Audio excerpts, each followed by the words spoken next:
vô trận thôi.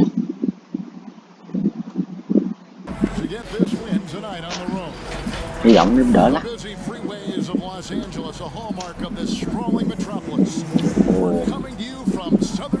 Đây là mọi thứ đang để lâu, thấp nhất có thể ở LeBron James nè.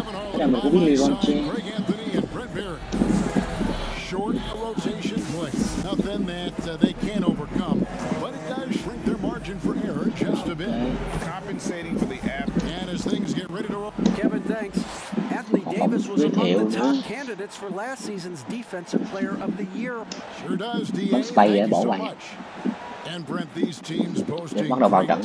Để mai đi đấu với Lakers đúng không? Go back and you look, Kevin, at some of the teams that have made deep playoff runs or eventually won their championships. That tinkering about bringing in a veteran or just one piece to make that next step for that one matchup or that one series. Finding contributions like that up and down the roster, absolutely, that can make a difference. So here's Miami's starting group. They've got Adebayo. Jimmy Butler is out there with Robinson, and it's none in at the point guard position. And for the Lakers, LeBron and Davis, the incredible forward pair. Dennis Schroeder is out there with Kentavious Caldwell-Pope, and it's Drummond in at the center, locking down the middle. They get it back, tries again, and there's the nice layup. Ba điểm nhưng mà không gặp. Cứ spam 1 hay 3 thôi. Drummond knows who he is, and boy, does he attack it. Outside Robinson, and it's Kentavious Caldwell-Pope with the foul. That is his first foul of the game. Gì lỗi vậy? Kind of a ticky-tack foul there, but you have to be aware that's how the refs are going to blow the whistle tonight. Một trận này 5 phút mà. Back to Butler. Cố lên. For Davis, and there's Ariza. That's good on the assist by Butler. Ariza rising and firing. And so it's Schroeder with the ball. He'll bring it up for the Lakers. And taken with the 30th pick back in 2011. Cứ gần như vô được vòng trong này là cứ cách một thứ 3 để cho nó truyền vô thôi. To franchise player in the course of 4 seasons. And Dennis Schroeder gets the whistle. Ủa mà lại lỗi nữa hả? That is his first foul. Spam số 1 á. Spam số 1 là lỗi, spam liên tục là lỗi. Chẳng biết. Đâu có rành luận đúng độ lắm. First quarter just over a minute played. And Dennis Schroeder gets the cái gì nữa? That'll be his second foul of the game. And Greg, it seemed in Chicago and Minnesota maybe Jimmy Butler wore out his welcome. Philadelphia, they had him and they had to juggle multiple stars, but man, Miami, the Heat handed him the keys and he has taken off. And Kevin, he's shown thay người rồi, lỗi quá thay người rồi. Lifting them to a top seed in the East and himself into the MVP conversation. Hey, mọi người spam số 1 liên tục là lỗi đó nha. And they're only one foul away from being over the limit. Passes it to Nunn. Some nice ball movement here by the Heat. Adebayo, and Adebayo throws it down. And for Bam, it doesn't get any easier than that. Từ Unable to get the ball in bounds. They get từ, tao chưa có ném mà làm gì lỗi vậy? Lỗi luôn, chơi. Hôm qua chơi cái game kia tưởng ít lỗi. Cái game training nên nó ít lỗi. Tight defense on him. Pass to Butler. Back to Nunn. Từ rối quá. 5 on the clock. Adebayo finds Robinson. 2 points. That one goes. Không quen cái game này. And there is some intelligence behind the passing of Adebayo. Not flashy, but making smart ones. Để chơi quen nó được. Here's Caruso. Mạnh. Los Angeles with a fresh shot clock. And that one's good. Drummond. And that's a lesson for the D. Fight harder on the glass. Yeah, you just can't afford to give up second chance opportunities again and again. Spam số 1 là lỗi. He's picked up by Drummond. None can't get it to fall. Lakers have gone 3 of Vô. Trời ơi, ném 3 điểm kìa. Tiếp ca quên sự bấm số 1 là lỗi nha. Pretty early to be over the limit. That foul situation is something we want to keep an eye on. And with a name like Duncan Robinson, hôm qua chơi sự bấm số 1 liên tục. Ôi ném phạt kìa. Giờ mới thấy. Trời ơi, tụi mấy này mà ném thì ai chơi. Good NBA name.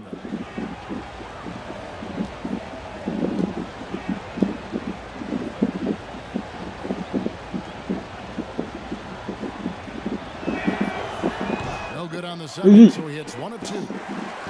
And it's the Lakers on the break. Here's Caruso.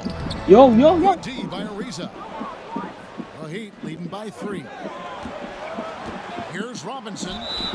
Shooting foul as the whistle blows. Shoot 2 free throws. Chơi bên luyện tập dễ lắm mà qua đây khó quá.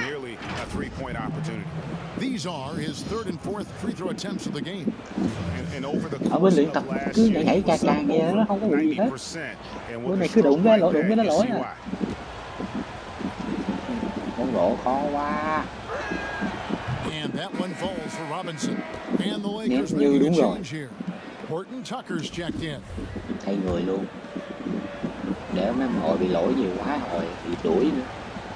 Nên 5 lỗi bị đuổi khỏi trận.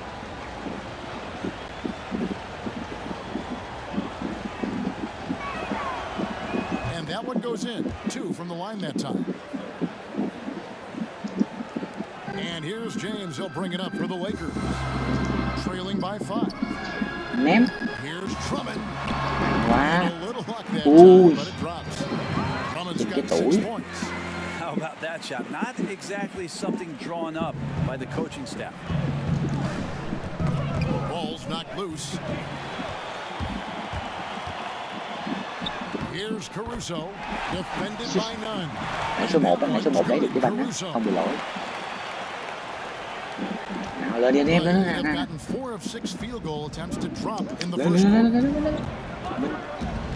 Mình kiểu chết phà rồi lại sẽ bám số 1.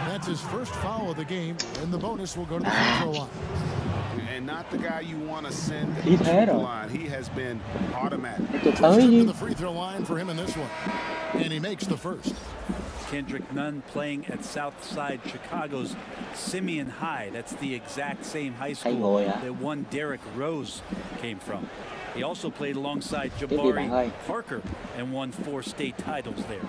Catching up on the changes for Los Angeles. Marc Gasol's checked in for Drew. Harold comes in for Davis. And Kyle Kuzma subbed in for LeBron. And those 4 straight titles in Illinois record made it 7 total in Simeon's history. That's unbelievable stuff, and that's probably why there's great why Kendrick Nunn's jersey hangs there in the rafters. Only 4 players have gotten that honor. Rổ được. Chưa biết nhà nó nào biết rổ á. Hitting the ball on the interior, 8 of their last 10 coming that way. Done with it. Now Trời ơi, tụi nó chơi kìa. That's everything you want there. Bam Adebayo up there, vertical, good hands, and a big throwdown. Kuzma can't get it to go. Leading by 3. It's Bielitsa, and the dunk by Bielitsa. Beautiful transition offense there. That's execution at its best. Yeah, once you burst through a seam like that, you got to look right towards the rim. Sweet play. Here's Harold. Lays it up and in off the pretty assist. Chỉ là điều vậy thôi, thấy nó chậm bóng một nhịp rồi nó mới đi bàn. Để chưa biết làm sao để kèm tụi nó nha. Cứ phải đi dùng cái mũi tên để di chuyển. Ồ, đến 3 điểm rồi. And the story here, Kevin, early on is how well they've shot the basketball. To the inside. Here's Caruso. And another basket for the Lakers. Hình như vô trong cái vòng này là tụi nó không có dám slam số 1. Nó không dám, sao mình dám. none against Harrell. Second shot opportunity, and it's Hay quá. Oh, that's merciless. Hay quá.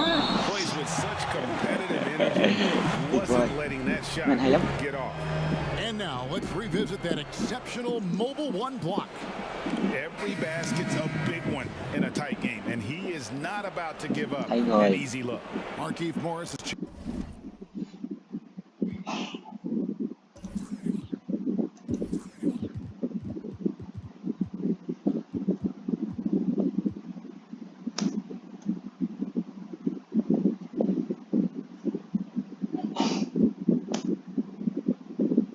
checked in for the Lakers.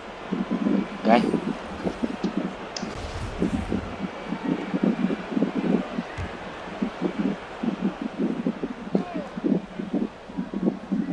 Ném đi, mày ném đi. Here's Dragic. Đi theo nó, đi theo nó. Pocket five, and he buries Trời that ơi, one, tụi nó ném 3 điểm drilling rồi. the rim on the way down. Ném qua nào, dính qua nó thì Punch, counter punch. Impressive offensive production early on. Who's going to miss first? Every time one team Yo. scores, the other team right back at you. The Heat leading by 6. Bielitsa passes to Hero. Ôi. Free throw line jump shot.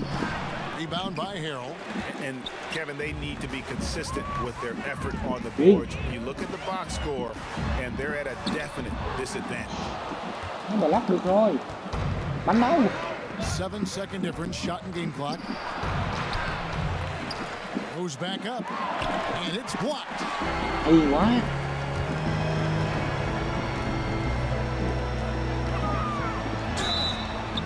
And he makes the bucket, gets the whistle. Lỗi, And now lỗi. a three-point play chance here for Lỗi, him. rõ ràng. Well, that basket must be widening Hey, out right now, and he's making almost ném bóng every lỗi này. shot he's putting up this quarter. Lakers shooting their first foul shot of the night. Ok. Cái gì chứ, cái này chắc dễ mà đúng không?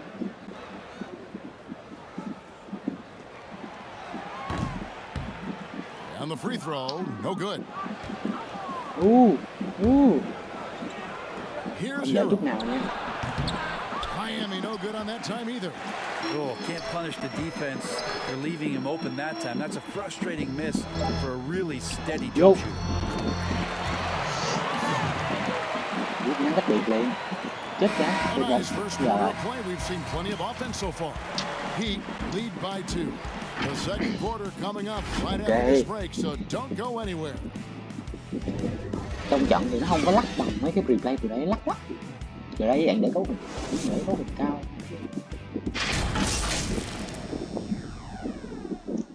Vô.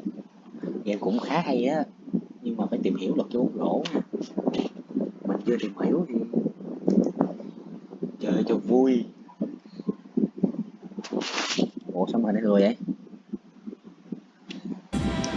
Mọi người ơi, chạy lao xong rồi. But Kyle Kuzma spoke to us. Biggest area of growth would definitely be on the defensive end and my playmaking ability. Cái gì á? This year, I'm just trying to Phỏng be a vấn consistent mà. defender. Now Cảm ơn having anh, played đang with nói superstars, gì? Kuzma is Bắt learning đầu what it takes to win. hiệp 2 đây. He's getting only so many shots per game, so I Hiệp 2 này nó applaud không him for có finding other ways to contribute to his team with an eye toward the greater goal. And if you're just tuning in, it's been a pretty even game through the first quarter. And let's quickly break down the game we've seen from Miami, guys. In that first period, they showed a willingness to make the extra pass. So much unselfish play out there. The coaching staff has to be thrilled with that. And for Miami, look at who they've got out there. Hero out there with Dragic. Sống. Then there's a Chỗ này được cái ném 3 điểm hay quá. Nemanja Bjelica. And it's Cruz in at Field the goal. small forward. Là ghi bàn ở trong cái vạch, ở trong cái vòng nãy à. Wide open look. And the shot is Nó có low. một bán. He loved to make him pay for giving up that wide open jumper. Was unable to do so. Pulls up on the elbow. Vô. Goes back up. Morris. A second chance effort. The dish now to Harrell. Shoots over Achua. Again, Trời Harrell ơi. missing. Nó lố một chút là nó không vào à. Well, you know, teams look for plus sixes. Players whose wingspans Mình exceed chỉ their cần height giữ by cái half thanh số foot. 1 sinh lực mà quá một chút là Is a 6'7" player with a 7'4" wingspan. chuyện gì If you're huấn luyện struggling viên with the math, ladies and gentlemen, that's a huấn plus luyện viên mình 9. cô nào So timeout called here, the first for Los Angeles. And between his length and his đây athleticism, vậy là trong bóng rổ là 1 phút time out nha. that role of small ball center, Greg, in today's NBA. Béo Yeah, I bèo mean, he's fearless. Even giving up a có few cái pounds, phần a này ở few trong inches, he'll go right at you and making được steady đấy, improvements mình bỏ as qua a rồi. rebounder year over year. Nhưng mà nếu có phần này thì phải coi thử bạn. Coi khán giả làm gì bạn, quay lại sân đi, quay lại sân đấy. Cái này gọi là cái gì ta, cheerleader. Không muốn coi các bạn thử đâu, quay ra sân đi. Nó hay có khinh chiếc cầu này nè, nó đi vào chọc, nó quay từ trên xuống. Hô đồng fan bước từ dân cọc.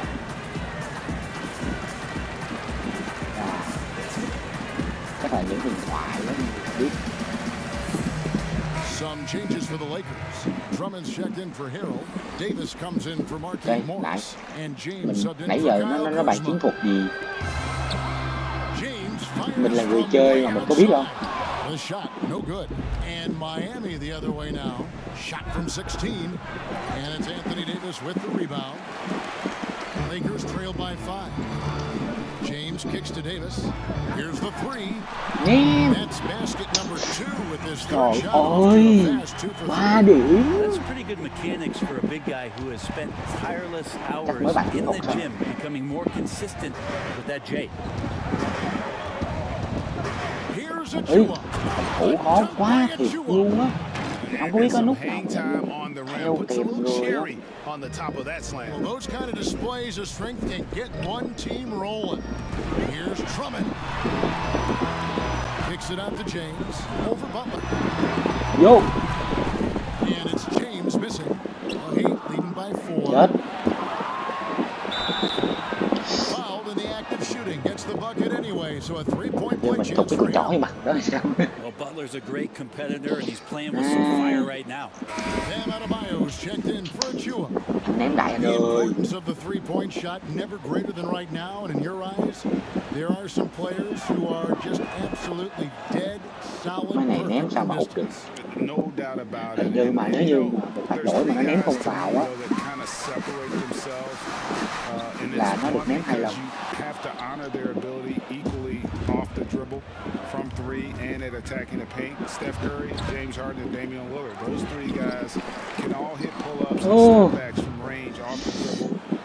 They all got great vision, you know, Thua so nặng they rồi. can take advantage Ông of nội cái bản chiến defenses thuật that chi get vậy? caught loading a little too much. And then they also are terrific in the paint. Người ta chơi đang getting ổn, to tự the nhiên free bản throw chiến line. thuật So xong. those are the three guys I think that Phế hẳn create rồi. the most havoc when you start talking about having to guard the three-point line. Now here's Schroeder. Nothing yet on the scoreboard for him. Caldwell poked the bounce pass. Stolen by Robinson. Lắc rồi, And lắc Robinson rồi. with a clear path to the basket. And it's Contavious Cái gì lỗi Caldwell hoài Pope vậy? with the foul. That's his third foul of the game. And you can see he just didn't get squared up with his feet. And the Heat with some changes. Andre Iguodala. He's checked in for a reason. And it's Kendrick Nunn in for Goran Dragic. Good anticipation there Mình from không biết phòng thủ Iguodala, sao who is luôn a á trời. very good passer. And here's James. He'll bring it up for the Lakers. 9-point game. The 10-footer. And there's Davis. That's good on the Phải assist dở by lại chứ. Drummond. Davis has got 7. One of the more skilled 7 điểm mà. offensive players that is on the floor here tonight. Not an easy fella to hold in check. Nunn passes to Robinson. To the Cố middle. lên. Tipped away. And that'll be Miami as it goes out of Hết bounds. bóng The rồi. Heat retain Banh nó possession. banh mình. The Lakers making a switch here. Lúc rồi banh nó.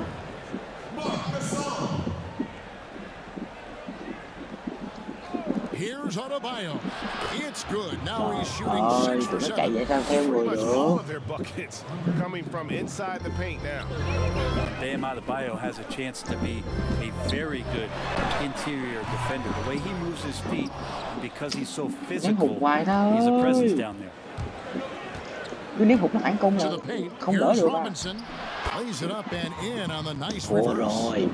Thua 11 điểm Robinson's got the luôn. lead up to 11 now for the Heat. They're getting on a roll inside. Their last 3 field goals have come from the paint. And it's Davis missing. And Sao mình great không có bắn story một has it bãi in nè. his draft workouts, the Heat ran Adebayo to exhaustion, then put him to the test guarding wing players. Thua rồi. And said in effect, you must not know Phải who thằng I nào am, mất công the này. kind of work that I've done. Mày nói không? He's Tao got là mình that cứ kind dở of hơn. edge, and Bên that's kia hay the hơn. thing that this Heat culture is always looking for. Phải tại ổng tham ao Timeout lắm call bên the mình là Lakers. And you look at mấy Adebayo. kia sau ném What a hụt không. contribution. A smart move here, talk things lại coi cái này over. nữa. He's really eating them up, and they've tried a few different looks defensively, Ồ, nothing ồ. quite getting it done. Ủa hồi nãy mặc khác mà sao giờ mặc khác vậy? Cái này là học sinh viên, học sinh rồi đúng không? Đúng rồi.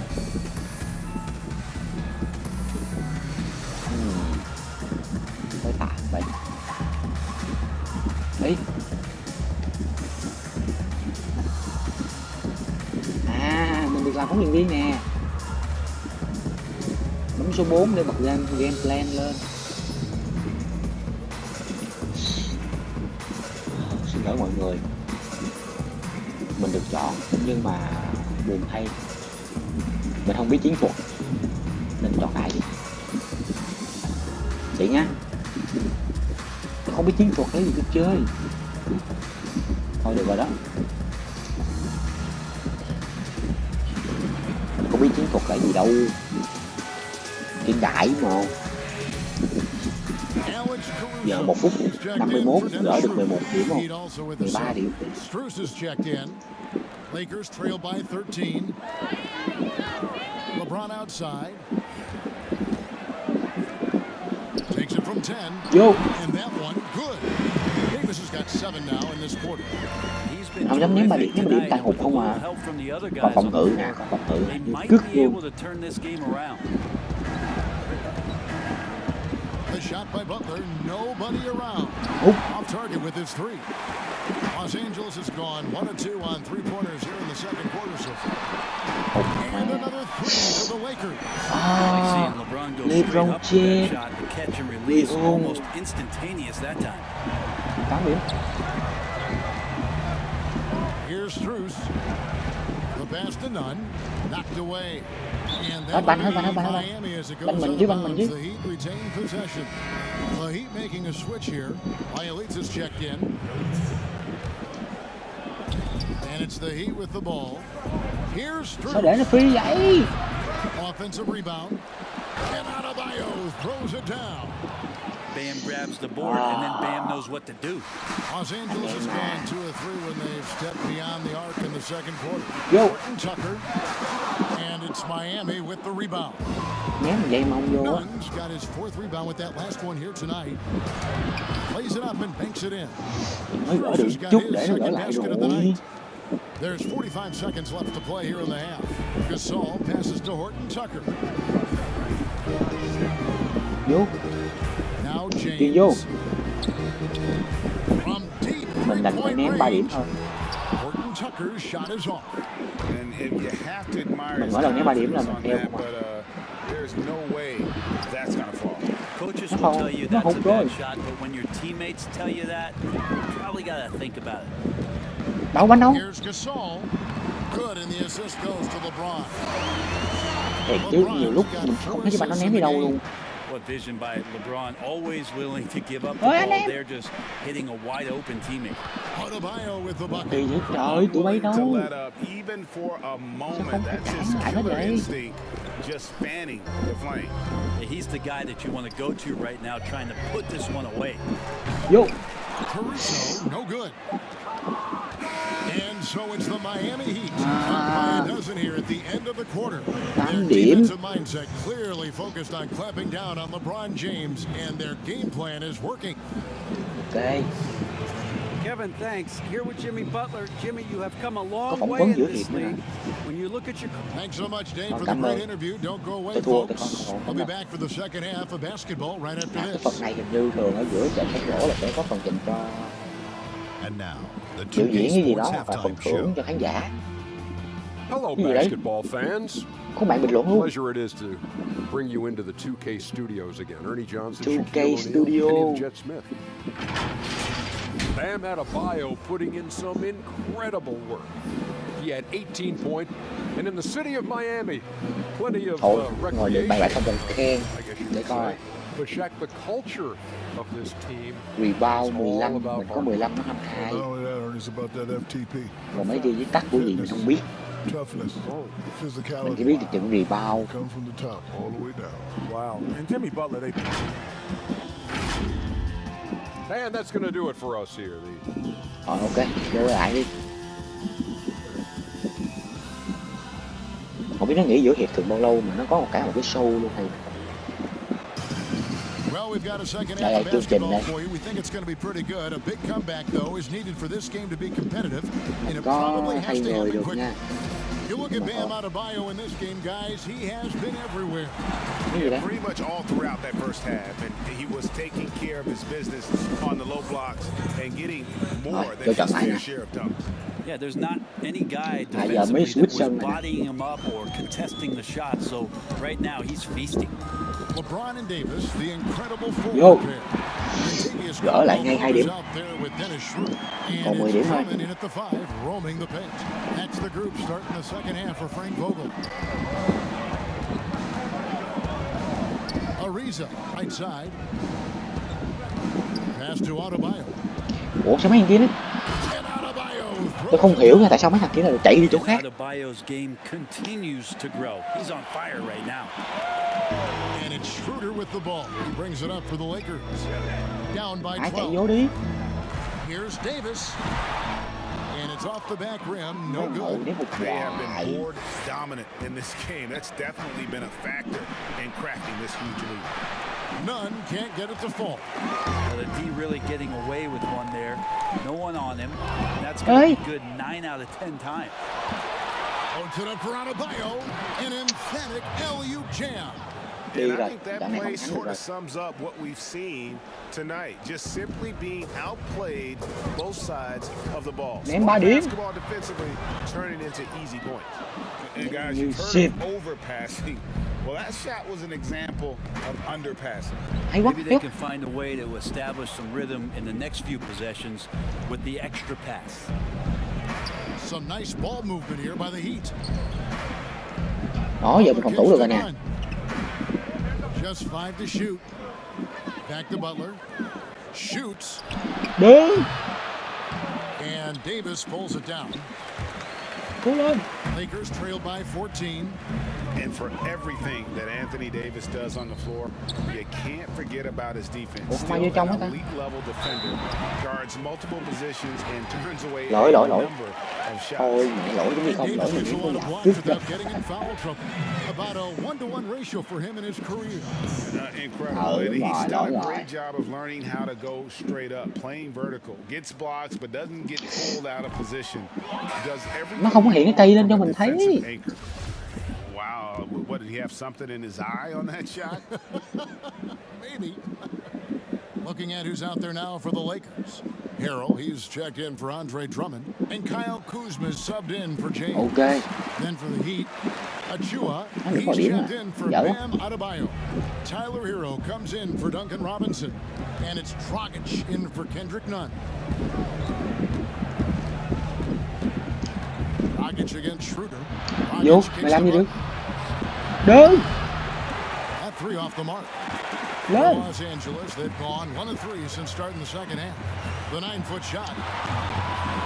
Ariza with the rebound. À, Ariza's got 4 rebounds. tại in this sao game. vậy?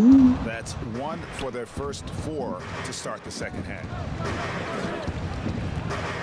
Here's Dragic. Trời, Count that one. cho tao một lý do tại sao mà team tao nó cứ chạy hết ra ngoài ta. I don't know what's happening defensively, but they're not putting up any resistance. Davis finds Schroeder. Vô. That one falls coming Phối hợp off quá of hay. Davis's feed. Davis has got 3 assists tonight. 13 điểm Such a rồi. strong offensive player. Schroeder is capable of knocking down some mid-range shots if you give him some room. And Butler, here we go. That one good Ta for cũng không 2. hiểu phòng thủ phòng ngự sao á trời. That's the 10th straight point they've given up in the paint. Down low. That's into the Miami. Nhìn mấy này nó theo người hay lắm mà mình theo người không được. Harrell smashing through the defense to get inside. Nè nó theo người hay lắm nè. Inside and stolen by Kuzma. Vô. And the layup is good after a nice lead pass. Schroeder's got 4 this quarter. Ngon, That's còn the 11 kind of điểm thôi. passing you want there. Work the ball around, keep it moving, try to get an assist on every Ủa, ball. Count that one. anh em ở You were đâu? drafted 12th overall by the New York Knicks and then 2nd overall by the Grizzlies in the expansion draft. So you've had a very unique view of being in that position in 2 Trời different ơi. settings. Yeah, I mean, 2 very different. Chỉ có 2 điểm nhưng mà nó khá đẹp. Really each beautiful in its own way. The New York draft, obviously coming out of college, that was like a Cái gì vậy? to go and play for Pat Riley and then get the opportunity to go and be a part of a brand new team in a new country, if you will, was also a really cool experience as well. Nó I cản hope tí we can mình. take a petition started by you and me to get Hey! the NBA back in Vancouver. I miss And going Seattle, to right? Let's get back Hey! to both those Seattle. cities. Exactly. You can't miss those, but even the Tăng tốc best sao ta? do on occasion. Pass to Caldwell Pope. It's Hey! stolen by Ariza. In transition, here comes Miami. Butler with the ball. Shots good by Mẹ the ơi, chuyền pha đó sao Harrell sao phải sticking fail with được. it through contact. That's not easy. 13 điểm lại timeout rồi. called the Lakers. And Lại Rose, time when you out look at hả? Jimmy Butler's elite impact at both ends, you could argue Đấy, he's cái này the mới đáng best coi nè, two-way thấy không? shooting guard in the Coi mấy cái NBA. kia nhìn nó. Klay Thompson might have something Nó to say hơi- about that, GA, but certainly Jimmy Butler and his physical presence allows Đấy, him phải to như play vậy. a multitude of positions. So Tính ra sliding là down mình to chỉ the cần three tới and getting mình chỉ cần physical coi cái is này thôi chứ something không that cần Jimmy phải will coi do. trận đấu We luôn know đó. that he'll take on any assignment and compete with it. Ủa mà tưởng trận cầu đỉnh là nó phải full người chứ ta. Sao nó lại chưa khớp như vậy? Mình không biết chỉnh liên tục nha, bạch quá. And some changes here for the Lakers. Marc Gasol's checked in for Harrell. Marquise Hey. Morris comes in for Davis. And it's Alex Caruso in for Caldwell Pope. Schroeder dishes to Morris. Over Iguodala. Vô. And Mình again, ném the tại cục Lakers no good. không. Pretty lax defense there. He's going to see fewer and fewer Mà chances defense if thì he không can't được. bury those kind of jumpers. Count the basket. Trời Bielitsa's got his ơi, second basket defense of the night. sao? And they're beginning to just flat out fall apart defensively Tấn công right lúc nào now, cũng dễ là phòng thủ đó. especially on the interior. And he'll shoot free throws here. Clearly fouled on that shot that time. The whistle blowing. Strange to see Marc Gasol shoot from Rồi, lỗi rồi. outside. His game break wasn't always like it is now. I mean, Gasol has Phải gỡ lại added 2 a điểm degree nè. to his game in the last seasons with Memphis, and it was an immediate success. He became a functioning Đấy. stretch five. Early in his Ok. career, he was more likely to drag you to the block and Tiếp. just bruise you more than anything else. Mình And ném some nó một lần là có changes kinh here nghiệm for rồi. the Heat. Bam Adebayo comes in for Tyler Hero. And it's Kendrick Nunn in for Goran Chơi. And Ủa the cái tay way nó Mark vừa khít plays, vậy mà sao mà similar lại to his brother Powell, a soft shooting big man with phenomenal length. thôi có nút đầu hàng không game có That's nút pretty đầu much hàng not how they want to defend the three-point line. Somebody's got to shadow him out there. And so it's Schroeder with the ball. He'll bring it up for the chơi Los khó vậy Angeles sao chơi? Lakers. 17-point game. And the Lakers with another miss. Sao mình Plus hụt 8 không vậy? in the rebound differential. One more reason why they're in control. Iguodala, the Nó pass rối to như tơ vậy And á. Adebayo throws it down. Trời Offensively, ơi. defensively, they are in total Thua control. tức chứ. Yeah, the other team a bit concerned here. They're trailing and the lead Mình seems biết là to be mình chơi dở growing. nhưng mà đây là newbie mà. Fires from 18. Nhường Caruso, chút chứ. no good. And it's Miami's ball. They're on an 11-3 run right now. Here's Nunn. The shot from the low post Trời is good. ơi, nó chơi mà nó không cho part of người ta their game thở luôn plan á. was to block out the noise and just stay focused. Always a good Mình đã sign of chọn chế độ maturity newbie and rồi steps thì giả bộ forward when đi. you can take this Rồi, kind rồi. of effort, focus and concentration Giả on bộ the ném ra road ngoài to đi. get a win.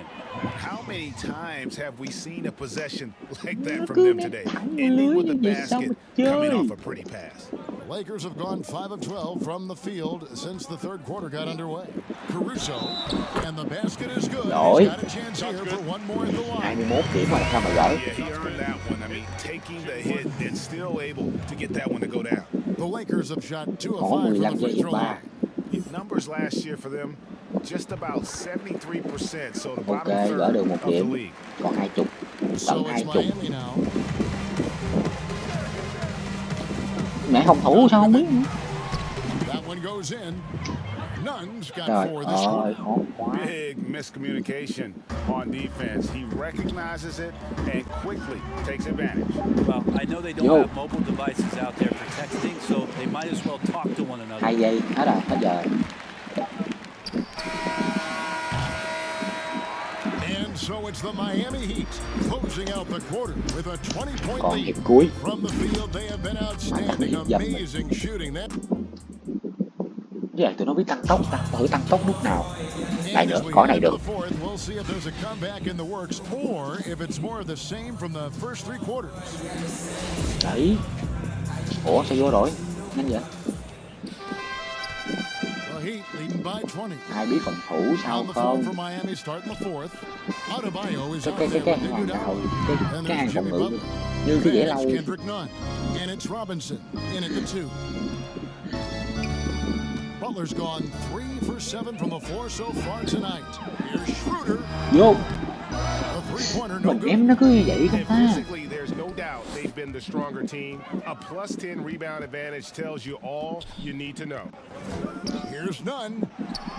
Sweet little floater. Mình là newbie, đã chọn chế độ newbie rồi mà nó còn chơi tới như vậy thì dưới mấy cái độ mà The hẹn Lakers pro shooting lên here thì about chơi sao? 46% for the game. Pass to Drummond. Over Adebayo. Miami grabs the miss. Adebayo's Chạy những got chế độ his 7th newbie rebound of the thì game nó with chẳng that last cho one. Offensive rebound, and it's Iguodala. đối with the thủ jam. nó chơi yếu hơn một Iguodala chút hoặc does là so cho many things well and cái chỉ stays số mà after it. A ném dính rổ relentless nó effort that cao time on một the chút. boards. Back to Schroeder. Cứ chơi cái kiểu này. The Lakers rebound. Here's Drummond. Los Angeles with another miss. Nó cứ chơi The kiểu Heat have gone 3 of 4 in field goal còn attempts phòng since ngự getting quan trọng things cái phần started cái here khâu in phòng the ngự. fourth. None, that's good. Không biết phòng ngự Nun's sao. got 9 points here in the second half. Not shy from outside. There's no doubt about that. Spreading the floor and getting them up. Here's Schroeder. Vô. Two there. Highlight, Some defense solo. right there. Schroeder showing Tính some ra vậy dễ hơn á, offensive mình tự cầm confidence bóng mình right chạy now. thẳng vô. Heat have gone an outstanding Lãng 4 of lãng 5 mình from ghi the bàn. field in the fourth quarter so Chuyền far. chuyền None mẹ. passes to Butler. No good on the triple. And thus far, they've managed to overcome an off game from him offensively. It's good. Đấy, vậy là dễ nhất. The assist by LeBron.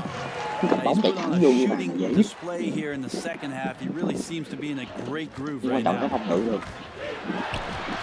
Puts it up for Adebayo. Up high Oh, to stuff the alley-oop. Chemistry at its best, an unreal alley-oop.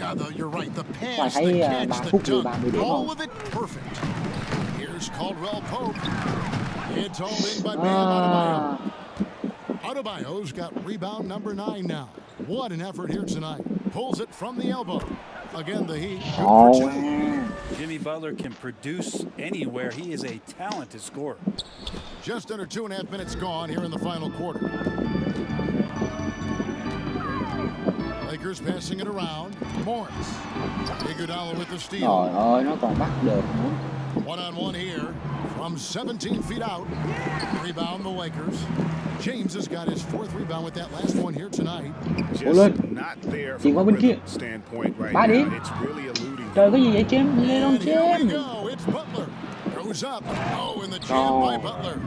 That's a little something special from Jimmy Butler. They're serious elevation. Trận thua bạc nhược.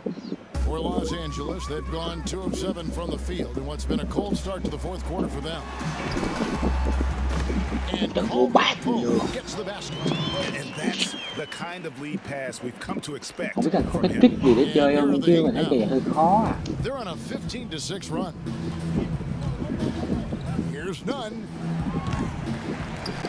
Mình có sửa lại cái biết mình có chỉnh lại cái độ khó là newbie chứ. And now you see them starting to really work the ball inside. With the fadeaway. Vô. Here's Caldwell Pope, and there's the bucket. Stay with it on the offensive cách glass, getting it cách done. biệt bao nhiêu điểm nha, hiện tại là 29 điểm. Không biết ngoài đời có bao giờ hai đội này mà thua cách biệt nhau 29 điểm không? None passes to Iguodala. Butler against Morris. Ủa nó câu giờ về. And here's Nunn. Back to Robinson. Trying to get open is Adebayo. It's Nó phối hợp hay quá. Great. Can you really compare players from completely different eras? I mean, people love to talk about the greatest of all time. You know, some players do transcend eras. There's no doubt about that. Wilt's a great example, and there are many others. But in reality, to your point, the style and the way in which the game was played was so different, that it isn't fair. I mean, all you can be is the best of your generation. Sao mình ném 3 điểm dở dữ trời. I think that should stand no matter what the conversation is. Like, there's no doubt in your mind Oscar Robertson could play in this era as well as he played when he played. No doubt. So all those guys, great ones. So much of your ability to perform at a high level is built around your confidence and your belief in your abilities. And those guys had it as much as anybody who's ever played. Caldwell Pope finds Morris, knocks it loose, and it goes out of bounds. That one off Iguodala. Well, guys, this was never really a contest, just a total obliteration, if you will. And you can safely say mission accomplished now for the Heat. As one-sided as it gets today, you know, there were some dominant moments in about every facet of this game for that team. It's hard to think of what didn't go right for them. Game planning by the coaches, execution by the players, everything was just on target. And you know, when you look at the huge impact he had, just a monster game for Bam Adebayo.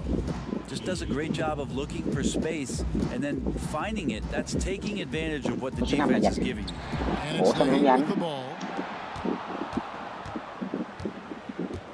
And here's Nunn. Passes it to Hero. Here's Adebayo. Adebayo throws it down. Hero knowing about the wins and the wheres for an assist. Here's Caruso. They can't stop the run with that one. Có ai kỷ lục cách biệt thua 4-5 điểm không? Here's Adebayo. Lát nữa mình ngồi lên. And yes, it's good. Lên mạng coi kỷ lục cách biệt trong bóng rổ để NBA là còn gì. Finishing strong. This is how you want to close things out. Yeah, definitely putting a stamp on this one. A very, very decisive victory for the club tonight. Lạy Let's luôn. protect the rim without fouling. Force him into an awkward release and a bit of an adjustment on the layup. Drills the three-pointer. Từ đó nó phải chế độ dễ nhất không nha. Nó chứ nó mẹ gì mà nó chơi kiểu rookie nha. Còn superstar, all star, pro, hall of fame. Thầy chúa. But the truth is they've had control of this game. It looks like a veteran team tonight, getting out on the road, playing with assertiveness, confidence, fully in control for this. Chắc tụi nó cũng phải strip 20 mấy điểm rồi, mình mới được ghi 1 điểm. 26 seconds left in the fourth. Guys, they can just sit on the ball here if they want to. They have earned this win. And there's the foul. Going Alex Caruso. That'll be his second foul of the game. Fouling like that isn't how you get back in the Chơi game. thành gà quá, cái này smooth quá. Chơi vậy sao chơi? Ra đây. Back to Deadman. Buries it down low. The inside game of Deadman looks pretty good there. That's a nice move. Comfortable with that. 7 giây, 5 giây. ném đây. From 13, it falls. Ôi, And so 2 Miami điểm takes cuối. this one by a big margin. To Wow, come 40 into điểm an mà không opponent's tới 50. building and dominate the way they did tonight. All right, David, Dominated thank you. luôn. Well, folks, that's Hủy going diệt. to do it for now. Mình For đã hủy Greg diệt T7. Anthony, Brett Berry, and David. Mình hủy diệt T7 mặt tinh thần. T7 sẽ không dám chơi với team mình nữa. Tại vì chơi ai dám chơi kiểu này. Caruso ghi nhiều điểm nhất 13 điểm nè. LeBron James đâu? 15 điểm nè. 16 nè. Thôi. Không hiểu sao newbie gì. Cái này gọi là newbie đấy hả? Mình là đội nhà đó.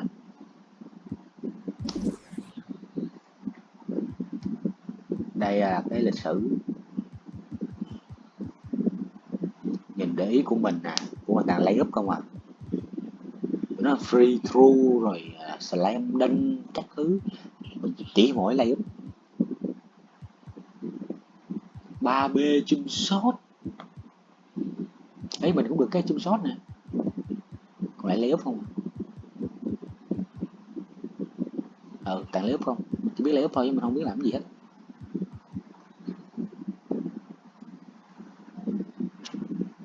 Phải game khó quá.